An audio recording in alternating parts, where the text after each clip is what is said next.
12 ফেব্রুয়ারি কি আদৌ জাতীয় নির্বাচন এবং গণভোট অনুষ্ঠিত হবে, নাকি হাইকোর্টের লাল সংকেতে আটকে যাচ্ছে ঘোষিত তফসিল? এবং একই দিনে দুটি বড় ভোটাভুটি আয়োজন কি সংবিধান লঙ্ঘন করছে?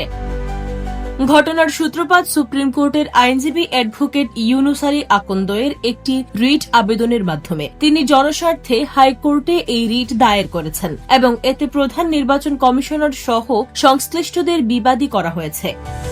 মূল বিতর্কের জায়গাটি হল আগামী 12 ফেব্রুয়ারি 2026 তারিখ নির্বাচন কমিশন ঘোষণা দিয়েছিল যে এই একই দিনে ত্রয়োদশ জাতীয় সংসদ নির্বাচন এবং গণভোট অনুষ্ঠিত হবে। কিন্তু রিটকারী আইনজীবীর দাবি একই দিনে দুটি ভিন্ন প্রকৃতির নির্বাচন, অর্থাৎ সংসদ নির্বাচন এবং গণভোট আয়োজন করা বাংলাদেশের সংবিধান এবং প্রচলিত নির্বাচনী বিধিমালার সম্পূর্ণ পরিপন্থী।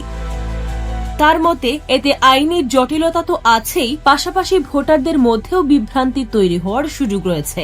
গত 11 ডিসেম্বর নির্বাচন কমিশন যে তফসিল বা বিজ্ঞপ্তি প্রকাশ করেছিল, এই রিটে সেই বিজ্ঞপ্তির কার্যকারিতা স্থগিত করার জোর দাবি জানানো হয়েছে।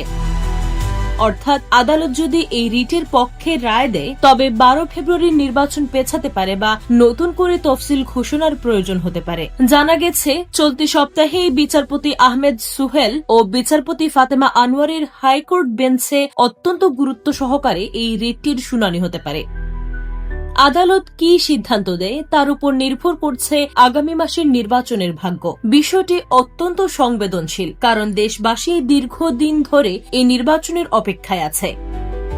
কিন্তু সংবিধানের দুহাই দিয়ে এই আইনি চ্যালেঞ্জ এখন নির্বাচন কমিশনের জন্য বড় এক পরীক্ষার বিষয়। একই দিনে ভোট ও গণভোট কি আসলেই অবৈধ, নাকি এটি সময়ের প্রয়োজনে সঠিক সিদ্ধান্ত, তা ফয়সালা হবে আদালতে। আপনাদের কি মনে হয়, একই দিনে দুটি ভোট নেওয়া কি যৌক্তিক, নাকি এটি আলাদা দিনে হওয়া উচিত? কমেন্টে আপনার মতামত জানান।